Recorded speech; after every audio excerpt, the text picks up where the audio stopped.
भारत की लोक गाथाओं में है कि सुकरात की शिष्य परंपरा के मनीषी अरस्तु ने अपने शिष्य सिकंदर को भारत से गीता ज्ञानी गुरु लाने का निर्देश दिया था। गीता के ही एक ईश्वरवाद को विश्व की विविध भाषाओं में मूसा, ईसा तथा अनेक सूफी महात्माओं ने फैलाया।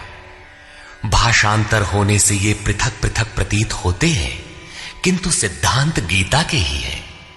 अतः गीता मानव मात्र का अतर्क्य धर्मशास्त्र है। गीता का आशय यथार्थ गीता के रूप में प्रस्तुत कर स्वामी श्री अड़गड़ानंद जी महाराज ने मानव मात्र को एक अमूल्य निधि दी है। गीता के दसियों हजार अनुवादों के बीच दैदीप्यमान इस व्याख्या के आलोक में आप सब परम श्रेय के साधक बने।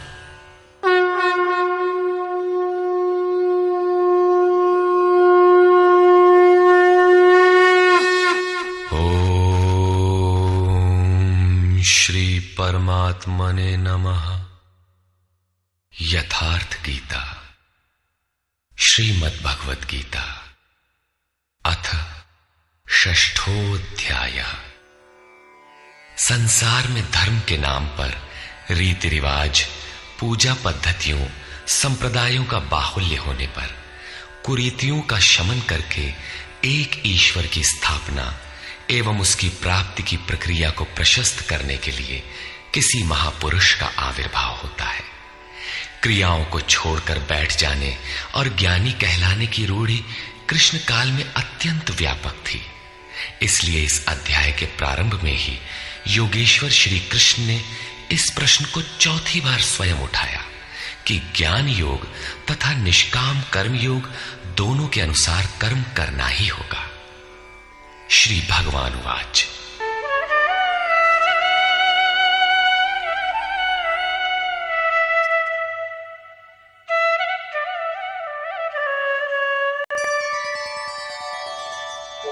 अनाश्रितः कर्मफलम् कार्यं कर्म करोति यः स सन्न्यासी च योगी च न निरग्निर्न चाक्रियः।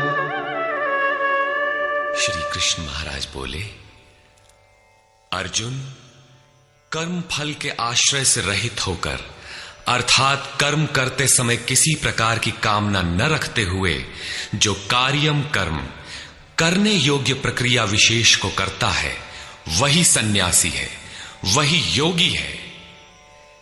केवल अग्नि को त्यागने वाला तथा केवल क्रिया को त्यागने वाला न सन्यासी है न योगी। क्रियाएं बहुत सी हैं, उनमें से कार्यम कर्म करने योग्य क्रिया, नियत कर्म निर्धारित की हुई कोई क्रिया विशेष है, वो है यज्ञ की प्रक्रिया, जिसका शुद्ध अर्थ है आराधना, जो आराध्य देव में प्रवेश दिला देने वाली विधि विशेष है। उसको कार्य रूप देना कर्म है। जो उसे करता है वही सन्यासी है, वही योगी होता है।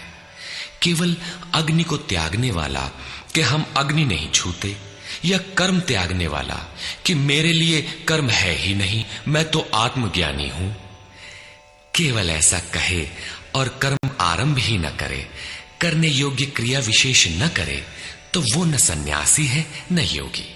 इस पर और देखें।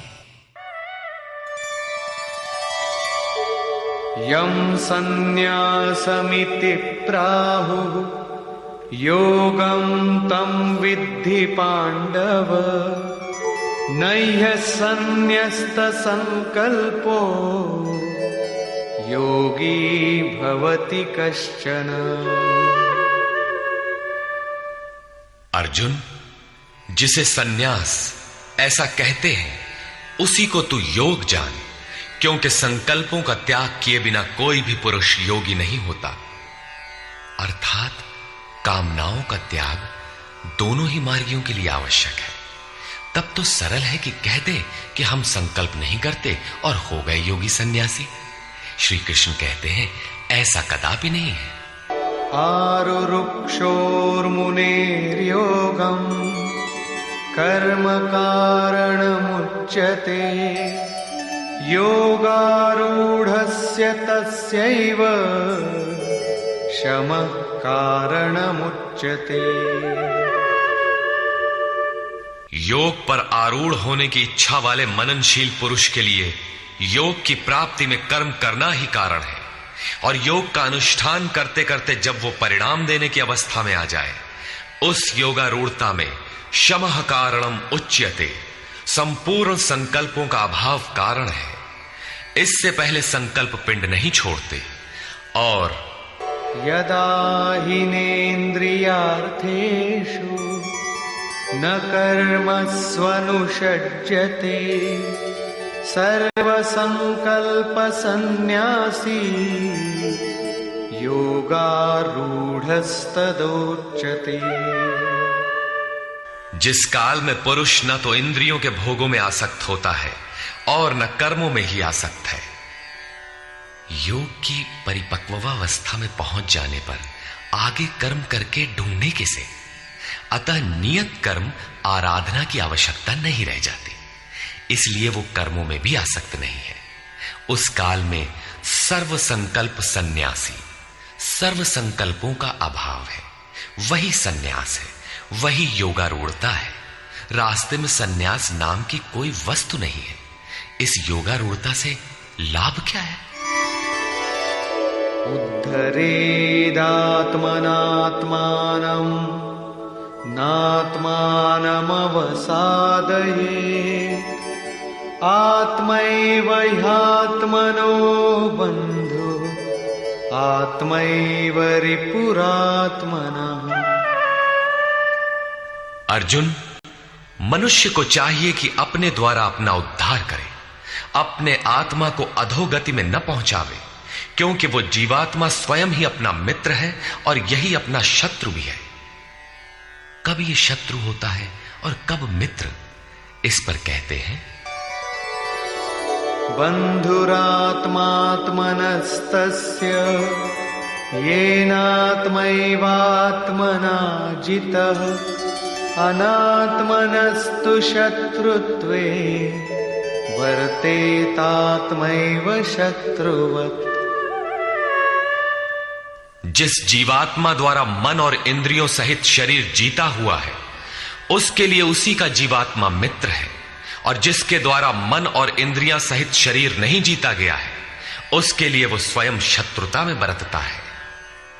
इन दो श्लोकों में श्री कृष्ण एक ही बात कहते हैं कि अपने द्वारा अपने आत्मा का उद्धार करें, उसे अधोगति में न पहुंचाएं, क्योंकि आत्मा ही मित्र है। सृष्टि में न दूसरा कोई शत्रु है न मित्र। किस प्रकार? जिसके द्वारा मन सहित इंद्रियां जीती हुई हैं, उसके लिए उसी का आत्मा मित्र बनकर मित्रता में बरतता है, परम कल्याण करने वाला होता है।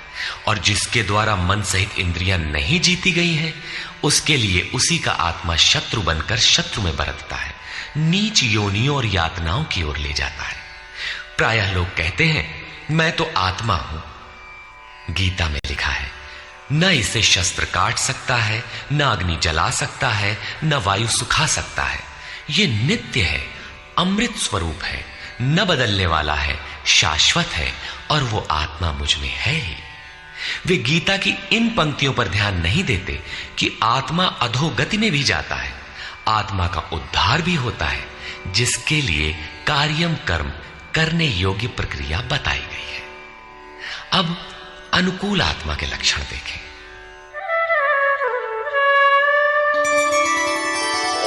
जितात्मनः प्रशान्तस्य परमात्मा समाहितः शीतोष्णसुखदुःखेषु तथा मानापमानयोः।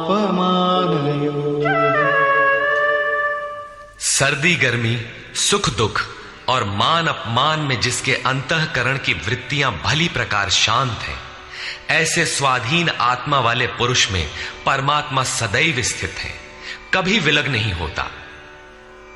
जितात्मा अर्थात जिसने मन सहित इंद्रियों को जीत लिया है, वृत्ति परम शांति में प्रवाहित हो गई है, यही आत्मा के उद्धार की अवस्था है।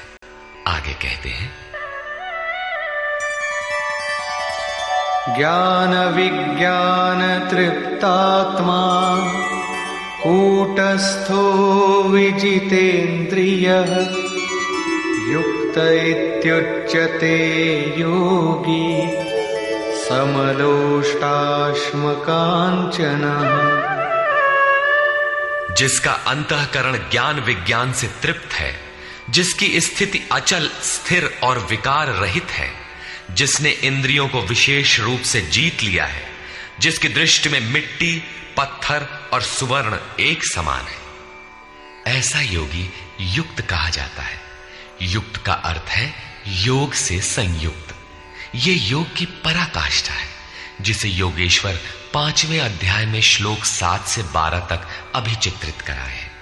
परम तत्व परमात्मा का साक्षात्कार और उसके साथ होने वाली जानकारी ज्ञान है। 1 इंच भी इष्ट से दूरी है, जानने की इच्छा बनी है, तब तक वो अज्ञानी है। वो प्रेरक कैसे सर्वव्याप्त है, कैसे प्रेरणा देता है, कैसे अनेक आत्माओं का एक साथ पथ प्रदर्शन करता है, कैसे वो भूत भविष्य और वर्तमान का ज्ञाता है। उस प्रेरक इष्ट की कार्य प्रणाली का ज्ञान ही विज्ञान है। जब से हृदय में इष्ट का आविर्भाव होता है, उसी दिन से वो निर्देश देने लगता है, किंतु प्रारंभ में साधक समझ नहीं पाता। पराकाष्ठा काल में ही योगी उनकी आंतरिक कार्य प्रणाली को पूर्णतः समझ पाता है। यही समझ विज्ञान है।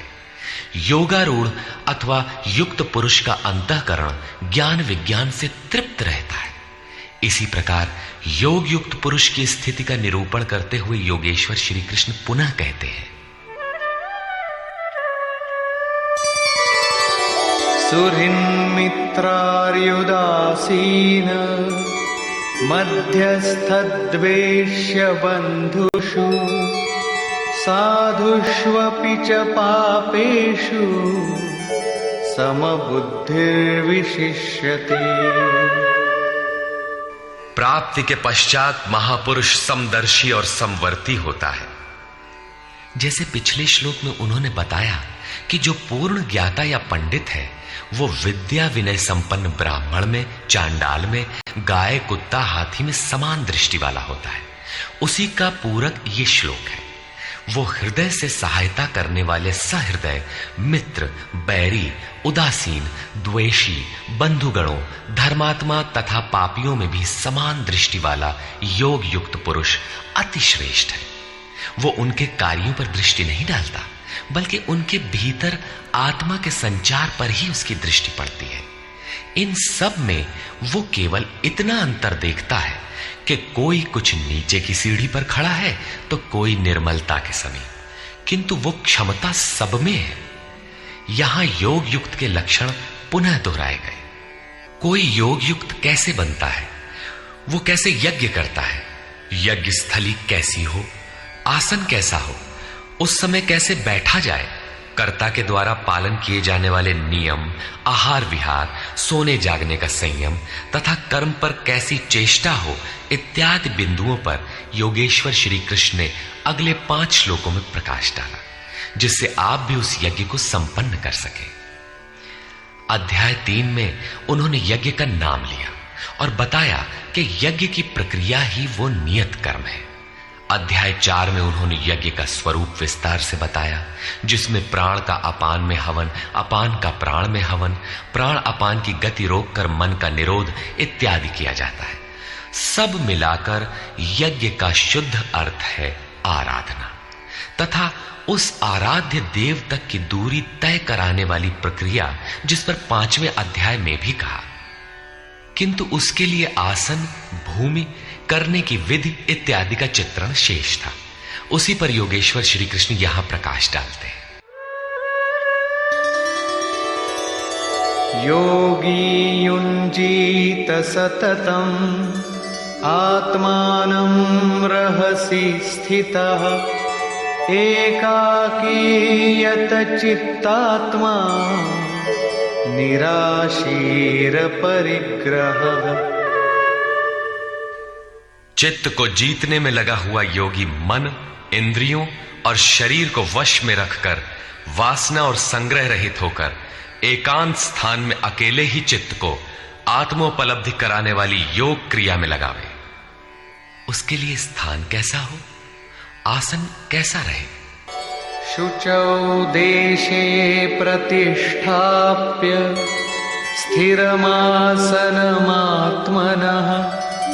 नात्युच्छ्रितं नातिनीचं चैलाजिनकुशोत्तरम्। शुद्ध भूमि में कुश, मृगछाल, वस्त्र अथवा इससे उत्तरोत्तर रेशमी ऊनी तख्त कुछ भी बिछाकर अपने आसन को न अति ऊंचा न नीचा स्थिर स्थापित करें। शुद्ध भूमि का तात्पर्य उसके झाड़ने बुहारने सफाई करने से। जमीन पर कुछ बिछा लेना चाहिए, चाहे मृगछाल हो या चटाई अथवा कोई भी वस्त्र, तख्त, जो भी उपलब्ध हो, कोई एक वस्तु बिछा लेना चाहिए। आसन हिलने डुलने वाला ना हो, न जमीन से बहुत ऊंचा हो और न एकदम नीचा। पूज्य महाराज जी लगभग 5 इंच ऊंचे आसन पर बैठते थे। एक बार भाविकों ने लगभग 1 फीट ऊंचा संगमरमर का एक तख्त मंगा दिया।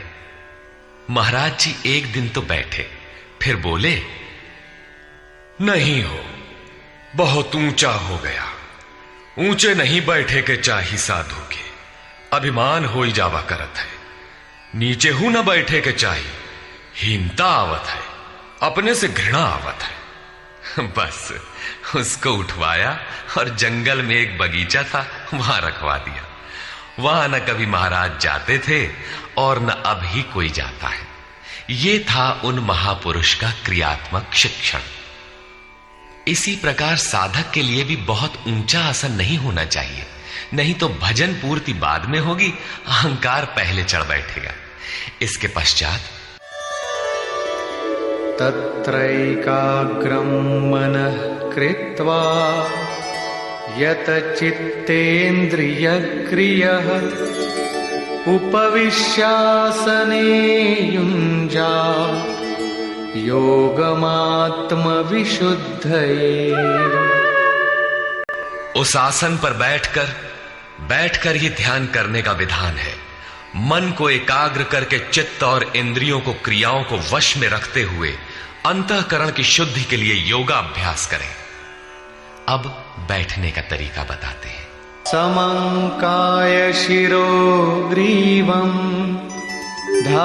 धारयन्नचलं स्थिरः संप्रेक्ष्य नासिकाग्रं स्वं दिशश्चानवलोकयन्।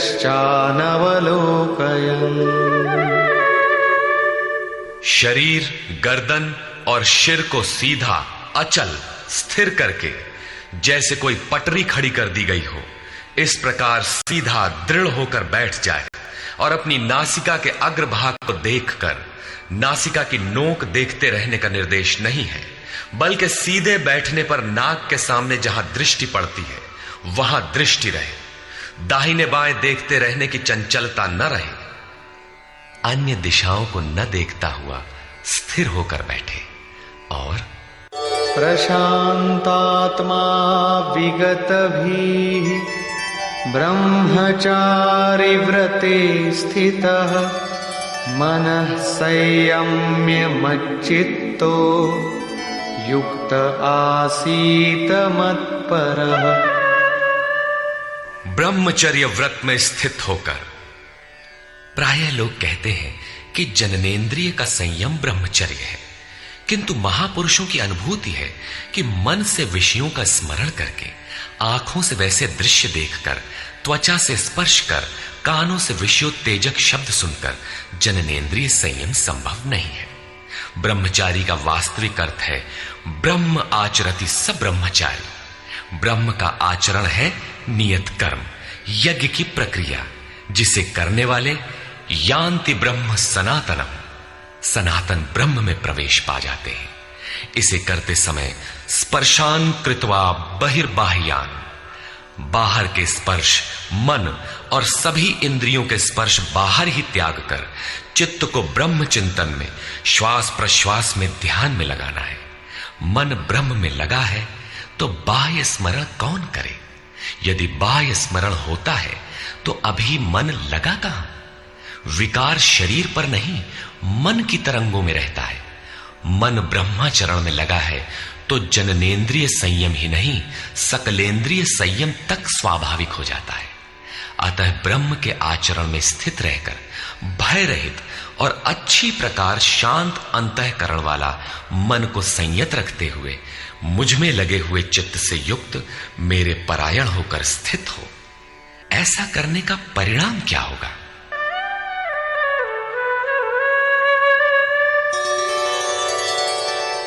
युञ्जन्नेवं सदात्मानं योगी नियतमानसः शान्तिं निर्वाण परमा मत्संस्थामधिगच्छति।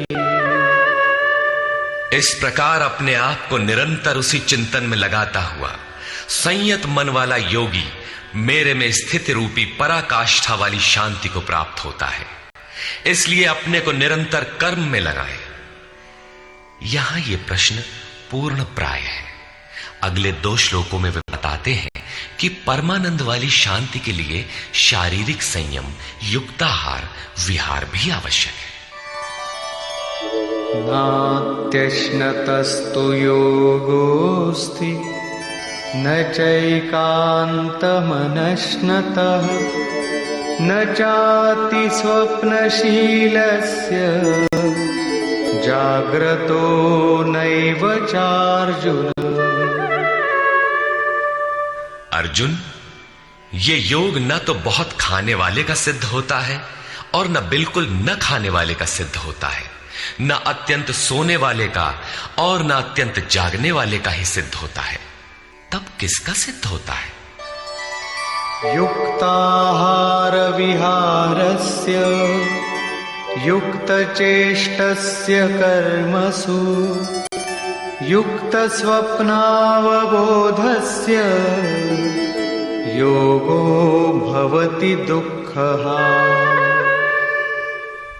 दुखों का नाश करने वाला ये योग उचित आहार विहार, कर्मों में उपयुक्त चेष्टा और संतुलित शयन जागरण करने वाले का ही पूर्ण होता है। अधिक भोजन करने से आलस्य, निद्रा और प्रमाद घेरेंगे, तब साधना नहीं होगी। भोजन छोड़ देने से इंद्रियां क्षीण हो जाएंगी, अचल स्थिर बैठने की क्षमता नहीं रहेगी। पूज्य महाराज जी कहते थे कि खुराक से 1.5-2 रोटी कम खाना चाहिए। विहार अर्थात साधन के अनुकूल विचरण, कुछ परिश्रम भी करते रहना चाहिए। कोई कार्य ढूंढ लेना चाहिए, अन्यथा रक्त संचार शिथिल पड़ जाएगा, रोग घेर लेंगे। सोना और जागना आयु, आहार और अभ्यास से घटता बढ़ता है। महाराज जी कहा करते थे, योगी को 4 घंटे सोना चाहिए और अनवरत चिंतन में लगे रहना चाहिए। हट करके न सोने वाले शीघ्र पागल हो जाते हैं। कर्मों में उपयुक्त चेष्टा भी हो, अर्थात नियत कर्म आराधना के अनुरूप निरंतर प्रयत्नशील हो। बाह्य विषयों का स्मरण न कर सदैव उसी में लगे रहने वाले का ही योग सिद्ध होता है। साथ ही यदा विनियतं चित्तम् आत्मन्येवावतिष्ठते निःस्पृहः सर्वकामेभ्यो युक्त इत्युच्यते तदा। इस प्रकार योग के अभ्यास से विशेष रूप से वश में किया हुआ चित्त जिस काल में परमात्मा में भली प्रकार स्थित हो जाता है, विलीन सा हो जाता है, उस काल में संपूर्ण कामनाओं से रहित हुआ पुरुष योग युक्त कहा जाता है। अब विशेष जीते हुए चित्त के लक्षण क्या है? यथा दीपो निवातस्थो नेङ्गते सोपमा स्मृता योगिनो यतचित्तस्य युञ्जतो योगमात्मनः। जिस प्रकार वायु रहित स्थान में रखा गया दीपक चलायमान नहीं होता, लौ सीधे ऊपर जाती है, उसमें कंपन नहीं होता, यही उपमा परमात्मा के ध्यान में लगे हुए योगी के जीते हुए चित्त की दी गई है। दीपक तो उदाहरण मात्र है। आजकल दीपक का प्रचलन शिथिल पड़ रहा है। अगरबत्ती ही जलाने पर धुआं सीधे ऊपर जाता है यदि वायु में वेग न हो। यह योगी के जीते हुए चित्त का एक उदाहरण मात्र है।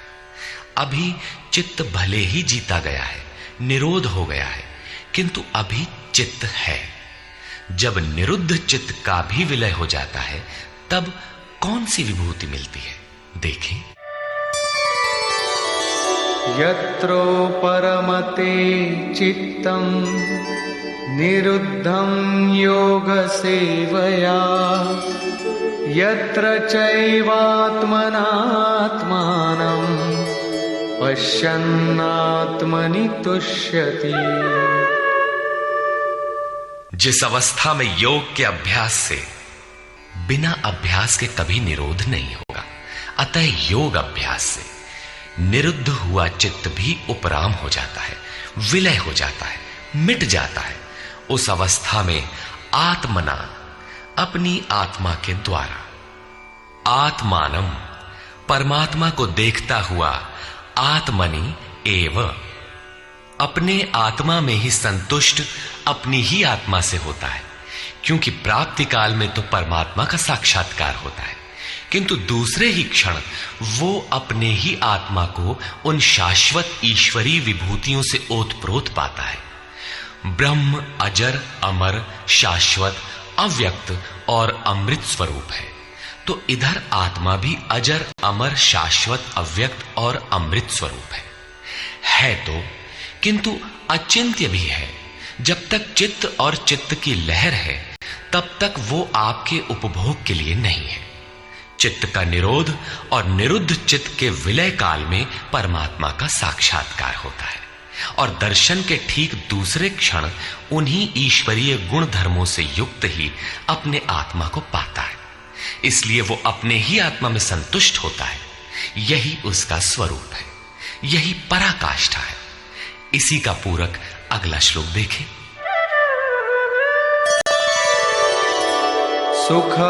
सुखमात्यन्तिकं यत्तद् बुद्धिग्राह्यमतीन्द्रियं वेत्ति यत्र न चैवायं स्थितश्चलति तत्वतः।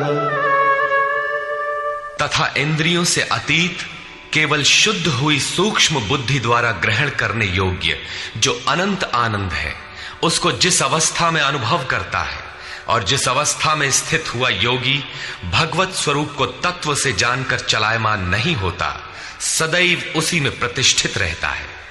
तथा यं लब्ध्वा चापरं लाभं मन्यते नाधिकं ततः यस्मिन् स्थितो न दुःखेन गुरुणापि विचाल्यते। परमेश्वर की प्राप्ति रूप जिस लाभ को, पराकाष्ठा की शांति को प्राप्त कर उससे अधिक दूसरा कुछ भी लाभ नहीं मांगता, और भगवत प्राप्ति रूप जिस अवस्था में स्थित हुआ योगी बड़े भारी दुख से भी चलायमान नहीं होता, दुख का उसे भान भी नहीं होता, क्योंकि भान करने वाला चित्त तो मिट गया। इस प्रकार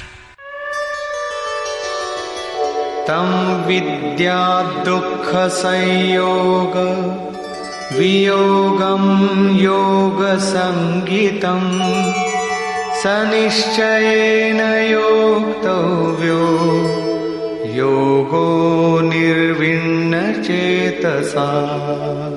जो संसार के संयोग और वियोग से रहित है उसी का नाम योग है। जो आत्यंतिक सुख है उसके मिलन का नाम योग है। जिसे परम तत्व परमात्मा कहते हैं उसके मिलन का नाम योग है। वो योग न उकताए हुए चित्त से निश्चय पूर्वक करना कर्तव्य है। धैर्य पूर्वक लगा रहने वाला ही योग में सफल होता है।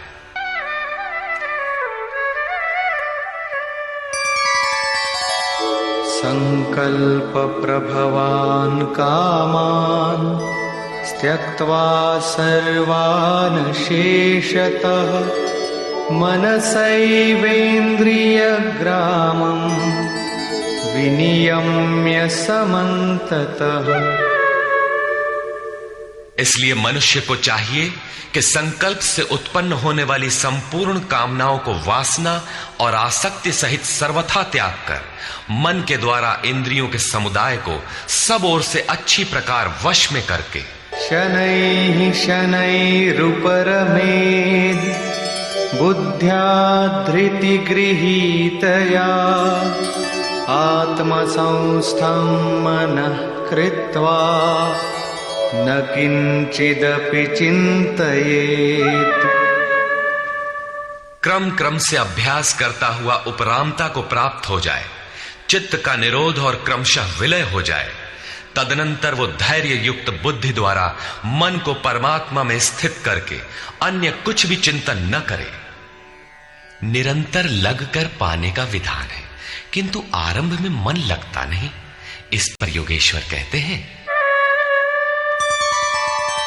यतो यतो निश्चरति मनश्चञ्चलमस्थिरम् ततस्ततो नियम्यैतद् आत्मन्येव वशं नयेत्। ये स्थिर न रहने वाला चंचल मन जिस जिस कारण से सांसारिक पदार्थों में विचरता है, उससे रोक कर बारंबार अंतरात्मा में ही निरोध करे। प्रायः लोग कहते हैं कि मन जहां भी जाता है जाने दो, प्रकृति में ही तो जाएगा और प्रकृति भी उस ब्रह्म के ही अंतर्गत है। प्रकृति में विचरण करना ब्रह्म के बाहर नहीं है। किंतु श्री कृष्ण के अनुसार यह गलत है। गीता में इन मान्यताओं का किंचित भी स्थान नहीं है। श्री कृष्ण का कथन है कि मन जहां जहां जाए, जिन माध्यम से जाए, उन्हीं माध्यम से रोककर परमात्मा में ही लगावें। मन का निरोध संभव है। इस निरोध का परिणाम क्या होगा? प्रशान्तमनसं येनं योगिनं सुखमुत्तमम् उपैति शान्तरजसं ब्रह्मभूतमकल्मषम्। जिसका मन पूर्ण रूपेण शांत है, जो पाप से रहित है, जिसका रजोगुण शांत हो गया है, ऐसे ब्रह्म से एकीभूत योगी को सर्वोत्तम आनंद प्राप्त होता है, जिससे उत्तम कुछ भी नहीं है। इसी पर पुनः बल देते हैं, युञ्जन्नेवं सदात्मानं योगी विगतकल्मषः सुखेन ब्रह्म संस्पर्शम् अत्यंतं सुखमश्नुते। पाप रहित योगी इस प्रकार आत्मा को निरंतर उस परमात्मा में लगाता हुआ सुखपूर्वक परब्रह्म परमात्मा की प्राप्ति के अनंत आनंद की अनुभूति करता है। वो ब्रह्म संस्पर्श अर्थात ब्रह्म के स्पर्श और प्रवेश के साथ अनंत आनंद का अनुभव करता है। अतः भजन अनिवार्य है। इसी पर आगे कहते हैं, सर्वभूतस्थमात्मानं सर्वभूतानि चात्मनि ईक्षते योगयुक्तात्मा सर्वत्र समदर्शनः। योग के परिणाम से युक्त आत्मा वाला, सब में समभाव से देखने वाला योगी आत्मा को संपूर्ण प्राणियों में व्याप्त देखता है और संपूर्ण भूतों को आत्मा में ही प्रवाहित देखता है। इस प्रकार देखने से लाभ क्या है? यो मां पश्यति सर्वत्र सर्वं च मयि पश्यति तस्याहं न प्रणश्यामि स च मे न प्रणश्यति। जो पुरुष संपूर्ण भूतों में मुझ परमात्मा को देखता है, व्याप्त देखता है और संपूर्ण भूतों को मुझ परमात्मा के ही अंतर्गत देखता है, उसके लिए मैं अदृश्य नहीं होता हूं और वो मेरे लिए अदृश्य नहीं होता। ये प्रेरक का आमने सामने मिलन है, सख्य भाव है, सामीप्य मुक्ति है। सर्वभूतस्थितं यो मां भजत्येकत्वमास्थितः सर्वथा वर्तमानोऽपि स योगी मयि वर्तते। जो पुरुष अनेकता से परे उपर्युक्त एकत्व भाव से मुझ परमात्मा को भजता है, वो योगी सब प्रकार के कार्यों में बरतता हुआ मेरे में ही बरतता है, क्योंकि मुझे छोड़कर उसके लिए कोई बचा भी तो नहीं। उसका तो सब मिट गया, इसलिए वो अब उठता बैठता जो कुछ भी करता है मेरे संकल्प से करता है। आत्मौपम्येन सर्वत्र समं पश्यति योऽर्जुन सुखं वा यदि वा दुःखं स योगी परमो मतः। हे अर्जुन, जो योगी अपने ही समान संपूर्ण भूतों में सम देखता है, अपने जैसा देखता है, सुख और दुख भी सब में समान देखता है, वो योगी जिसका भेदभाव समाप्त हो गया है, परम श्रेष्ठ माना गया है। प्रश्न पूरा हुआ। इस पर अर्जुन ने प्रश्न किया। अर्जुन उवाच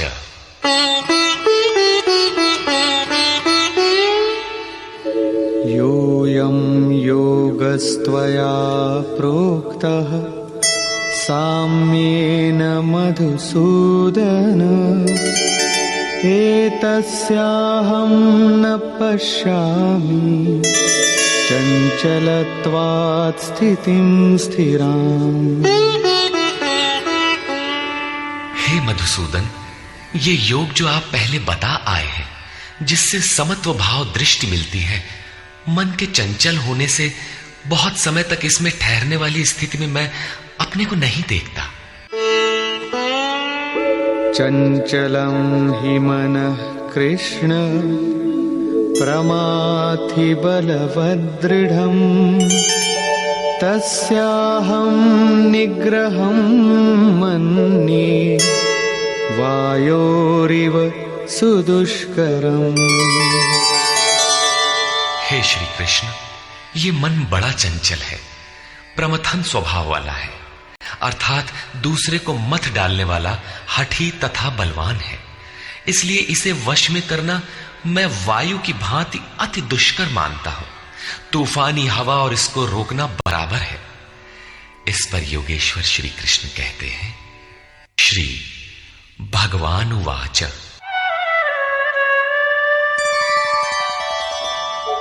असंशयं महाबाहो मनो दुर्निग्रहं चलम् अभ्यासेन तु कौन्तेय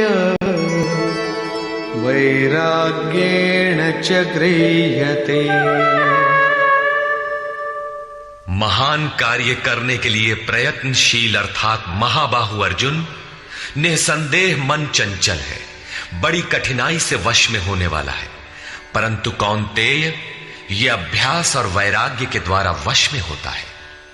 जहां चित्त को लगाना है वहां स्थिर करने के लिए बार बार प्रयत्न का नाम अभ्यास है, तथा देखी सुनी विषय वस्तुओं में, संसार या स्वर्ग आदि के भोगों में राग अर्थात लगाव का त्याग वैराग्य है। श्री कृष्ण कहते हैं कि मन वश में करना कठिन है, किंतु अभ्यास और वैराग्य द्वारा यह वश में हो जाता है। असंयतात्मना योगो दुष्प्राप इति मे मतिः वश्यात्मना तु यतता शक्यो वाप्तुमुपायतः। अर्जुन, मन को वश में न करने वाले पुरुष के लिए योग प्राप्त होना कठिन है, किंतु स्ववश मन वाले प्रयत्नशील पुरुष के लिए योग सहज है। ऐसा मेरा अपना मत है। जितना कठिन तू मान बैठा है उतना कठिन नहीं है, अतः इसे कठिन मानकर छोड़ मत दो। प्रयत्न पूर्वक लगकर योग को प्राप्त कर, क्योंकि मन वश में करने पर ही योग संभव है। इस पर अर्जुन ने प्रश्न किया। अर्जुन उवाच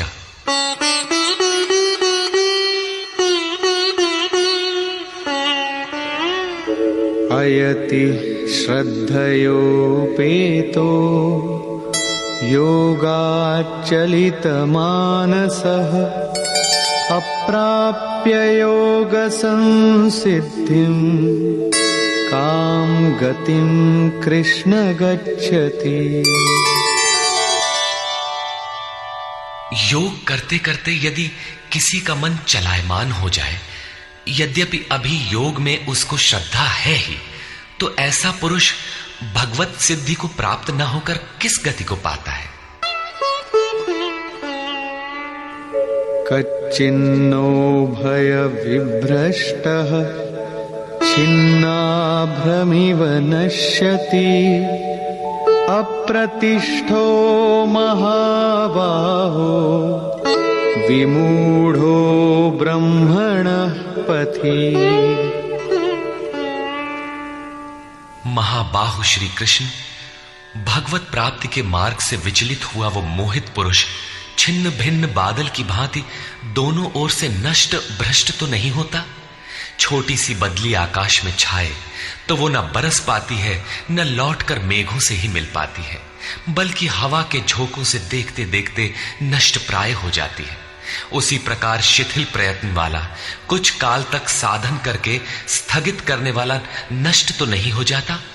वो न आप में प्रवेश कर सका और न भोग ही भोग पाया, उसकी कौन सी गति होती है?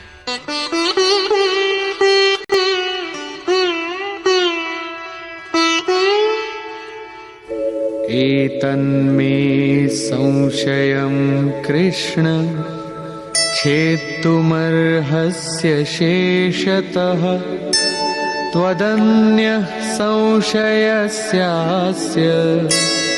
छेत्ता न ह्युपपद्यते। हे श्री कृष्ण, मेरे इस संशय को संपूर्णता से मिटाने के लिए आप ही सक्षम हैं। आपके अतिरिक्त दूसरा कोई इस संशय को मिटाने वाला मिलना संभव नहीं है। इस पर योगेश्वर श्री कृष्ण ने कहा। श्री भगवान उवाच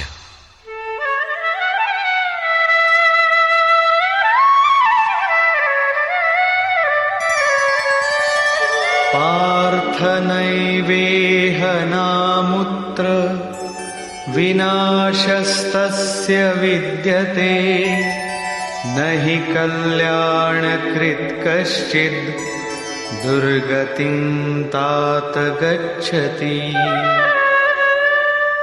पार्थिव शरीर को ही रथ बनाकर लक्ष्य की ओर अग्रसर अर्जुन, उस पुरुष का ना तो इस लोक में और न परलोक में ही नाश होता है, क्योंकि हे तात, उस परम कल्याणकारी नियत कर्म को करने वाला दुर्गति को प्राप्त नहीं होता।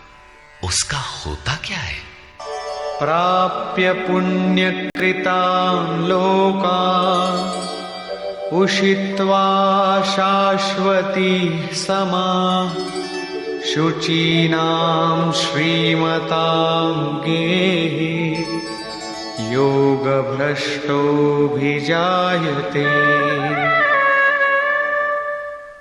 मन चलायमान होने से योग भ्रष्ट हुआ वो पुरुष पुण्यवानों के लोकों में वासनाओं को भोग कर, जिन वासनाओं को लेकर वो योग भ्रष्ट हुआ था, भगवान उसे थोड़े में सब दिखा सुना देते हैं।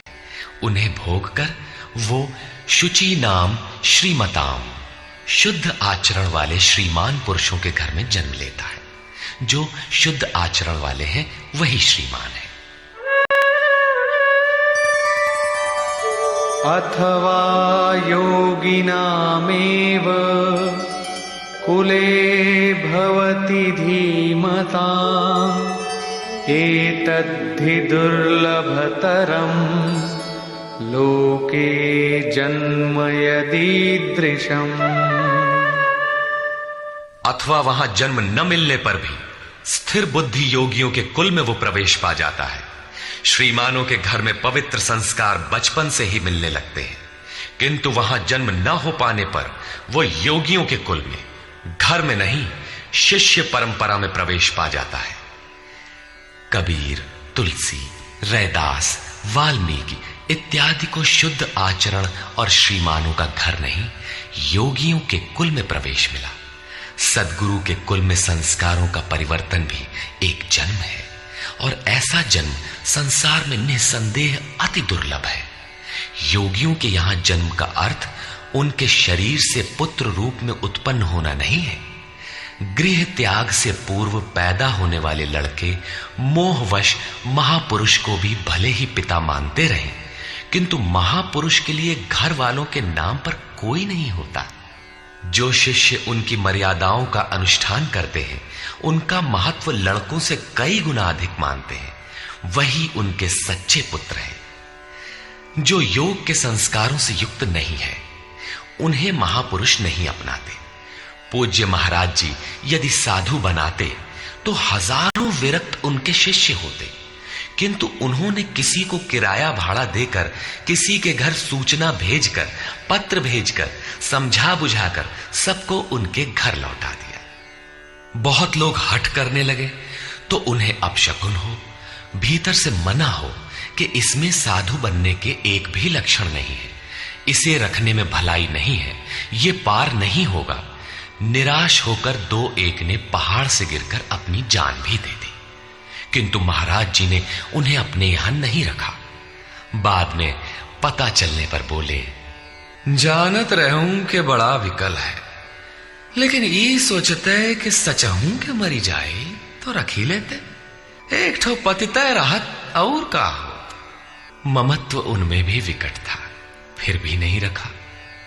6-7 को जिनके लिए आदेश हुआ था कि आज एक योग भ्रष्ट आ रहा है, जन्म जन्म से भटका हुआ चला आ रहा है, इस नाम और इस रूप का कोई आने वाला है, उसे रखो, ब्रह्म विद्या का उपदेश करो, उसे आगे बढ़ाओ। केवल उन्हीं को रखा। आज भी उनमें से एक महापुरुष धार कुंडी में बैठे हैं, एक अनसुईया में है, 2-3 अन्यत्र भी हैं। उन्हें सद्गुरु के कुल में प्रवेश मिला। ऐसे महापुरुषों को पा जाना अति दुर्लभ है। तत्र तं बुद्धि संयोगं लभते पौर्वदेहिकं यतते च ततो भूयः संसिद्धौ कुरु नंदन। वहां वो पुरुष पहले शरीर में साधन किए हुए बुद्धि के संयोग को, अर्थात पूर्व जन्म के साधन संस्कारों को अनायास ही प्राप्त हो जाता है, और हे कुरुनंदन, उसके प्रभाव से वो फिर संसिद्धौ, भगवत प्राप्ति रूपी परम सिद्धि के निमित्त प्रयत्न करने लगता है।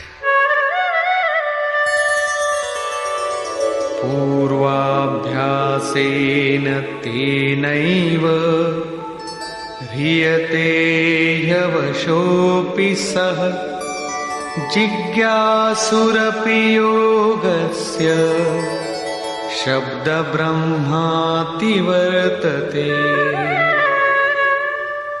श्रीमानों के घर विषयों के वश में रहने पर भी वो पूर्व जन्म के अभ्यास से भगवत पथ की ओर आकर्षित हो जाता है, और योग में शिथिल प्रयत्न वाला वो जिज्ञासु भी वाणी के विषय को पार करके निर्वाण पद को पा जाता है। उसकी प्राप्ति का यही तरीका है, कोई एक जन्म में पाता भी नहीं।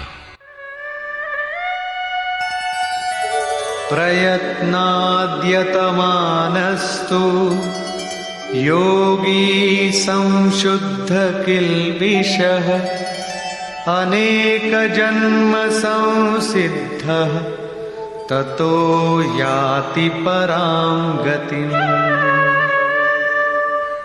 अनेक जन्मों से प्रयत्न करने वाला योगी परम सिद्धि को प्राप्त हो जाता है। प्रयत्न पूर्वक अभ्यास करने वाला योगी सभी पापों से अच्छी प्रकार शुद्ध होकर परम गति को प्राप्त हो जाता है। प्राप्ति का यही क्रम है। पहले शिथिल प्रयत्न से ये योग आरंभ होता है, मन चलायमान होने पर जन्म लेता है, सद्गुरु के कुल में प्रवेश पाता है और प्रत्येक जन्म में अभ्यास करते हुए वहीं पहुंच जाता है जिसका नाम परम गति, परम धाम है। योगेश्वर श्री कृष्ण ने कहा था कि इस योग में बीज का नाश नहीं होता। आप 2 कदम चल भर दें, उस साधन का कभी नाश नहीं होता।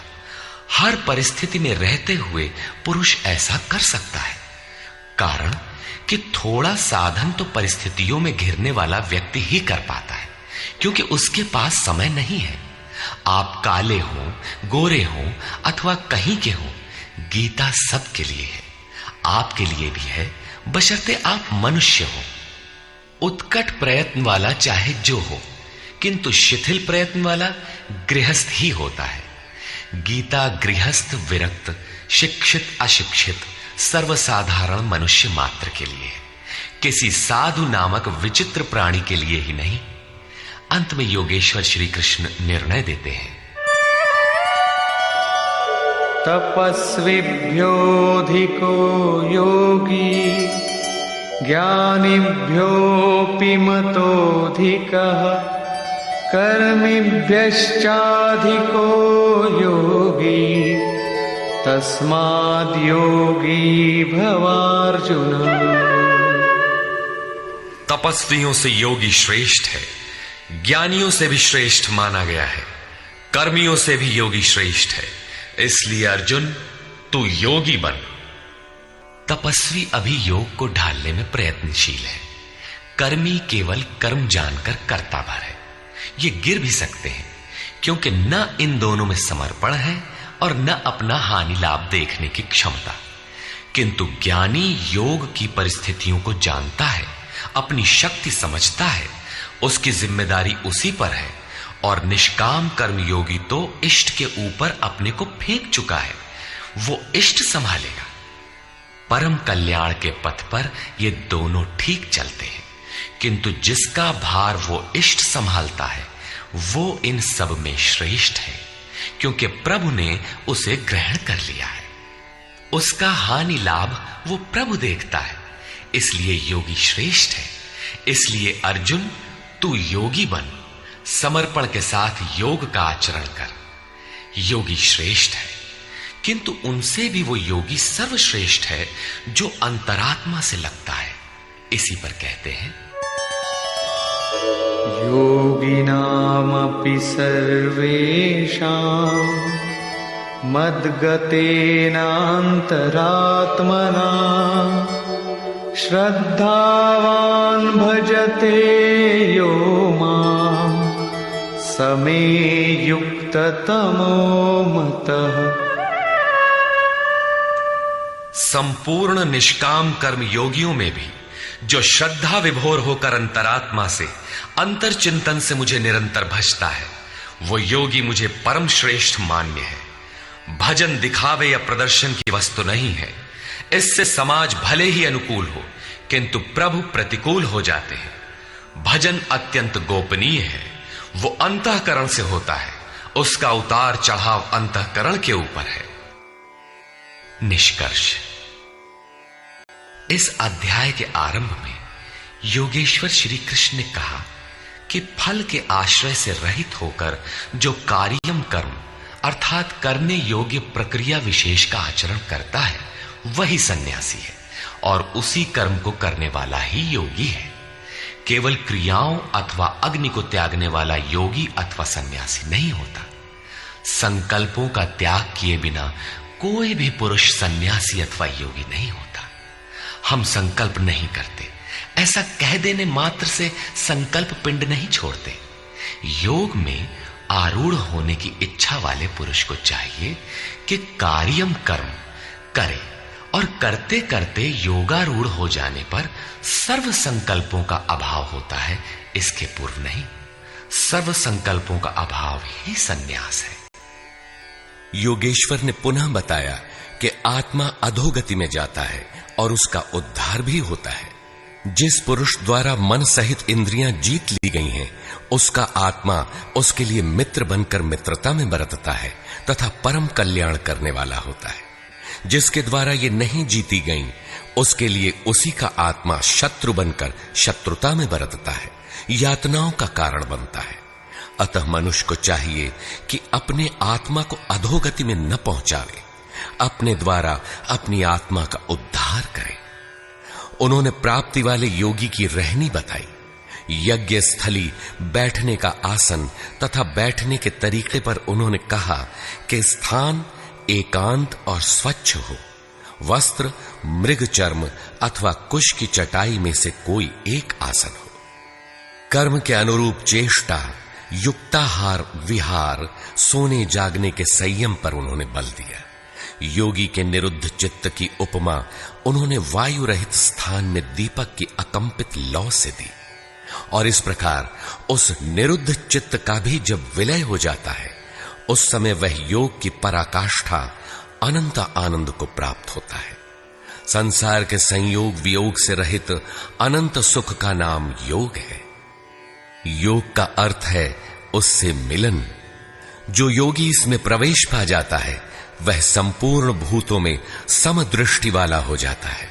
जैसे अपनी आत्मा वैसे ही सबकी आत्मा को देखता है। वह परम पराकाष्ठा की शांति को प्राप्त होता है। अतः योग आवश्यक है।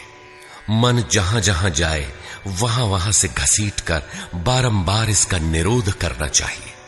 श्री कृष्ण ने स्वीकार किया कि मन बड़ी कठिनाई से वश में होने वाला है, लेकिन होता है। यह अभ्यास और वैराग्य द्वारा वश में हो जाता है।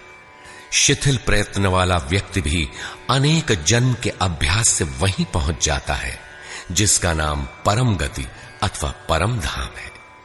तपस्वियों, ज्ञान मार्गियों तथा केवल कर्मियों से योगी श्रेष्ठ है। इसलिए अर्जुन, तू योगी बन। समर्पण के साथ अंतर मन से योग का आचरण कर।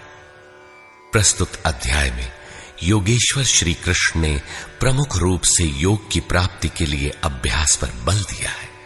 अतः ओम तत्सदिति श्रीमद् भगवद गीता सूपनिषत्सु ब्रह्म विद्यायाम योग शास्त्रे श्री कृष्णा अर्जुन संवादे अभ्यास योगो नाम षष्ठोऽध्यायः।